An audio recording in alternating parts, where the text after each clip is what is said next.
بسم اللہ الرحمن الرحیم۔ السلام علیکم ورحمۃ اللہ وبرکاتہ۔ السلام علیکم دوستو۔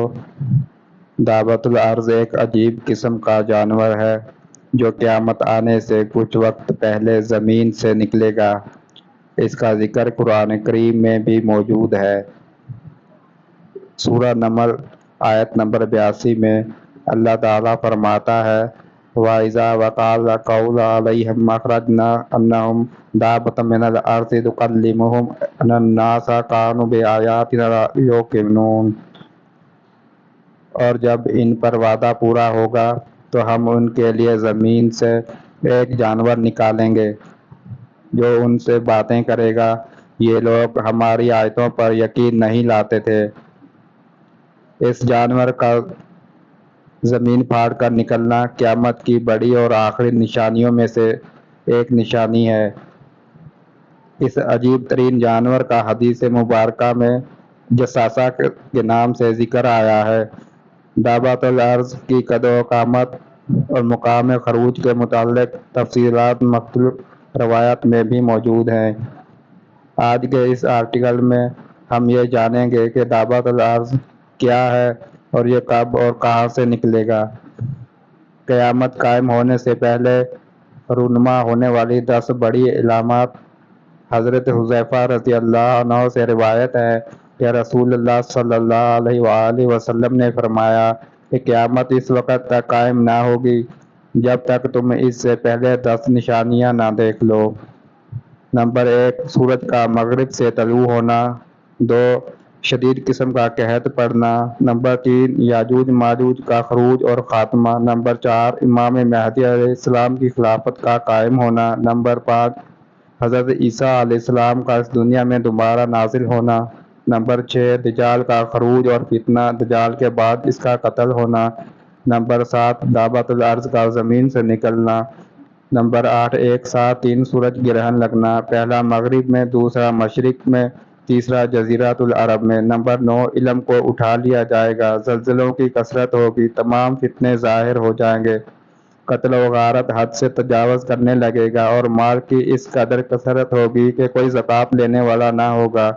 نمبر 10، ایک بڑی آگ کا نکلنا جو حجاز سے نکلے گی اور سب لوگوں کو ہانک کر میدان حشر کی طرف لے آئے گی۔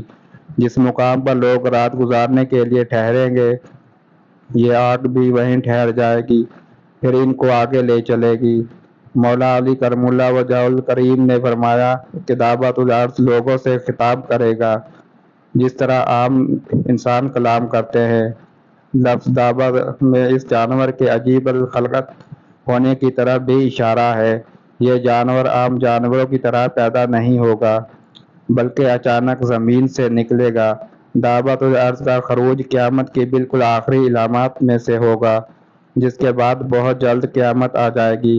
ابن کثیر نے بحوالہ ابو داؤد طلحہ بن عمر رضی اللہ تعالیٰ عنہ سے ایک طویل حدیث میں روایت کیا ہے کہ دعوت العرض مکہ مکرمہ میں کوہ صفا سے نکلے گا اور اپنے سر سے مٹی جھاڑتا ہوا مسجد حرام میں حجرہ اسود اور مقام ابراہیم کے درمیان پہنچ جائے گا۔ لوگ اس کو دیکھ کر بھاگنے لگیں گے، ایک جماعت باقی رہ جائے گی، یہ دعویٰ ان کے چہروں کو ستاروں کی طرح روشن کر دے گا۔ اس کے بعد یہ جانور زمین کی طرف نکلے گا اور ہر کافر کے چہرے پر کفر کا نشان لگا دے گا، کوئی اس کے پکڑ سے اب بھاگ نہ سکے گا، یہ ہر مومن و کافر کو پہچان سکے گا۔ حضرت عبداللہ بن عمر رضی اللہ تعالیٰ عنہ سے روایت ہے کہ میں نے رسول اللہ صلی اللہ علیہ وآلہ وسلم سے ایک حدیث سنی تھی جس کو میں کبھی نہیں بھولتا۔ رسول اللہ صلی اللہ علیہ وآلہ وسلم نے فرمایا کہ قیامت کی آخری علامات میں سب سے پہلے سورج مغرب کی جانب سے نکلے گا اور بلند ہونے کے بعد دعوت العرض بھی زمین سے باہر نکل آئے گا۔ ان دونوں علامتوں میں سے جو بھی پہلے پوری ہو جائے اس کے فوراً بعد قیامت آ جائے گی۔ شیخ جلال الدین محلی رحمۃ اللہ علیہ نے فرمایا خروج دعوت العرض کے وقت امر بالمعروف نہی عن المنکر کے احکامات منقطع ہو جائیں گے، اس کے بعد کوئی کافر اسلام قبول نہ کر سکے گا، یعنی اللہ تعالیٰ کی طرف سے عطا کردہ مہلت ختم ہو جائے گی، توبہ کے دروازے بند کر دیے جائیں گے۔ ابن کثیر رحمۃ اللہ علیہ نے دعوت العرض کی ہیبت اور کیفیات و حالات کے متعلق مختلف روایات نقل کی ہیں، جن میں سے کچھ سند کے اعتبار سے کمزور ہیں، لیکن جتنی بات قرآن کریم کی آیات مبارکہ اور احادیث صحیحہ سے ثابت ہے کہ دابۃ الارض عجیب الخلقت جانور ہوگا۔ یہ جانور بغیر کسی ملاپ کے اللہ رب العزت کے حکم سے زمین سے مٹی جھاڑتا ہوا نکلے گا۔ اس کا خروج مکہ مکرمہ میں ہوگا، پھر یہ ساری دنیا میں پھرے گا، یہ کافر اور مومن کو پہچان لے گا اور انسانوں سے باتیں کرے گا۔ اللہ تعالیٰ کی طرف سے لوگوں کو یہ آیت مبارکہ سنائے گا، ان الناس کانوا بآیاتنا لا یوقنون۔ بہت سے لوگ آج سے پہلے ہماری آیتوں پر یقین نہ رکھتے تھے۔ دعوت العرض کے کلام کا مطلب یہ ہوگا کہ اب وہ وقت آ گیا ہے کہ ان سب کافروں کو یقین ہو جائے گا کہ ہم نے حقیقی خدا کو پہچاننے اور اس کی بندگی کرنے کے بجائے جھوٹے خداؤں پر یقین رکھا تھا۔ ان کو شدید پچھتاوا ہوگا، مگر اس وقت کا پچھتانا حقیقی خدا پر یقین کر لینا ان کے کسی کام نہیں آئے گا۔ دوستو، ثواب کی نیت سے اس انفارمیشن کو اپنے دوست احباب اور فیملی ممبر کے ساتھ ضرور شیئر کیجیے گا۔